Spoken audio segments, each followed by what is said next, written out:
investment in the Matildas of over 200 million.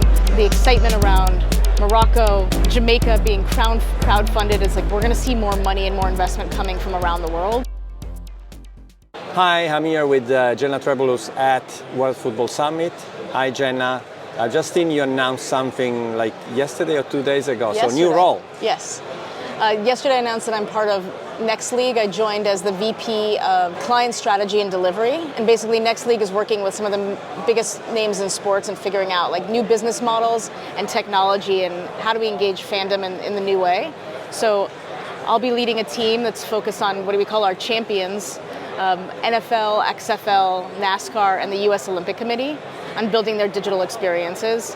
And I'm here at the World Football Summit because there's huge opportunities in football or soccer globally, and we're here talking about women's football in particular and new deals and access in that space.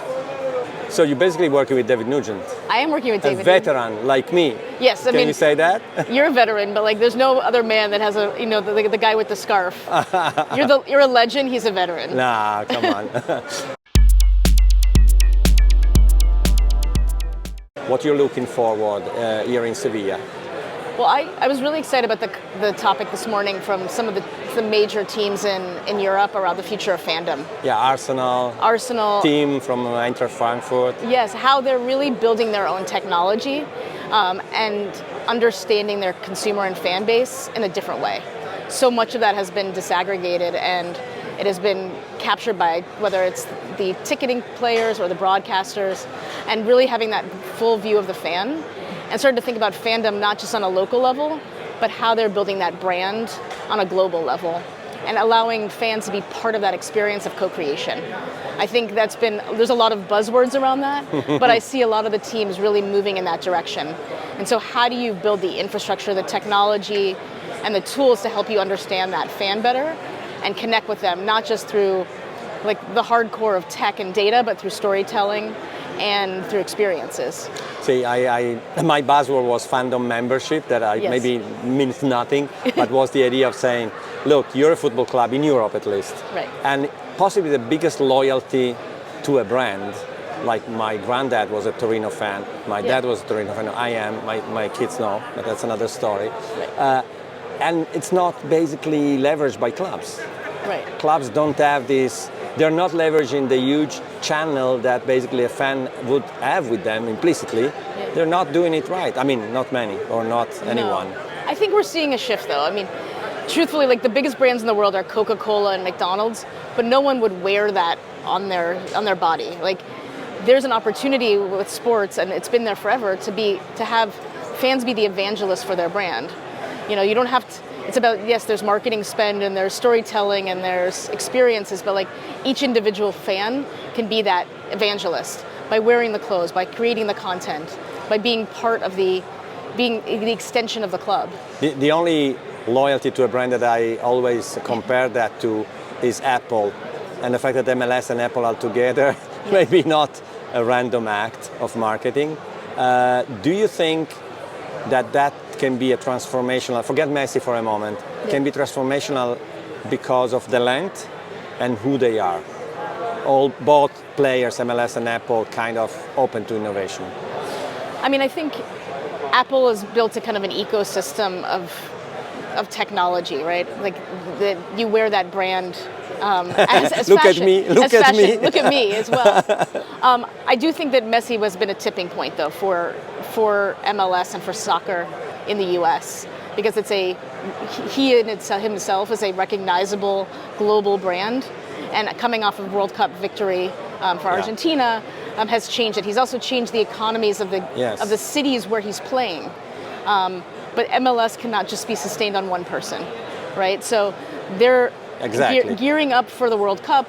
Like the fandom within the US, like they're doing a lot, I think, to build out the connection between the US and Mexico with the competitions between the two countries, and also thinking about the next generation of fans and a more diverse fan base. But you can't build an entire league based on one person. And I think that one person, though, is attracting different type of quality of player into the US. And I think part of that transformation will be you're seeing even in just from Inter Miami, like their jerseys are selling out, outside The of pink. that. The pink. Like everyone's wearing that outside of that. It's a moment. And I think, how does that translate to the other teams in the other cities? Because it's not just about one team and one player. And we're just out of a session with the Saudi League, with Peter Hutton, Luis Vicente, etc. And I was thinking, maybe the biggest stories in football this year are not in Europe. I mean, obviously, we're seeing with the Women's World Cup, the changes that we're seeing outside of Europe and even in the US, like with the investment in the Matildas of over 200 million to build out that team. We're seeing the excitement around Morocco, the Jamaica being crowdfunded. Is like we're going to see more money and more investment coming from around the world. And there's finally a stadium for women's sport. I've seen it announced yesterday. I mean, Kansas City is the first stadium that's going to be built for women, and I think by women, with a women's owner and a women's president. And what that means as far as what's the differentiation, I don't know. I mean, I think we'll see what does it mean to build a stadium fit for women's football, and how is that different than what we've built in the past. I think there's going to be a lot more around kind of safety considerations, but also how do you have access to the players and how do you feel like you're part of the team?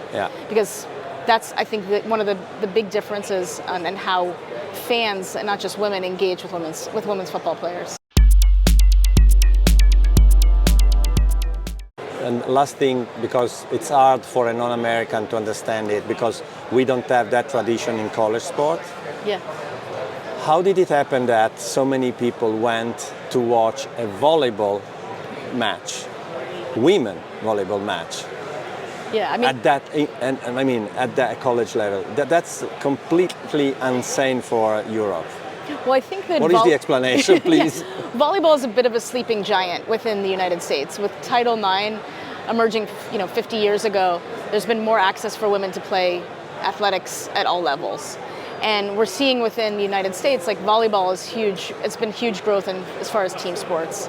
And I think what happened that with this convergence is like we're seeing that growth. Media has not picked up on it. No. And they created a moment. Like they created a experience that is unique. Like they orchestrated that moment, and it obviously is the biggest attended event for all women's sports. No, but because for us it's hard to understand college football at 100,000 or 110,000, I guess, is the record.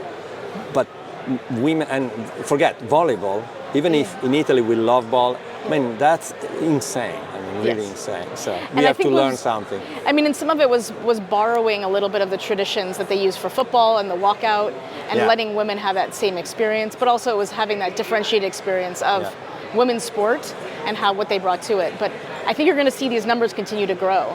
And part of it is making sure that there's visibility around these events.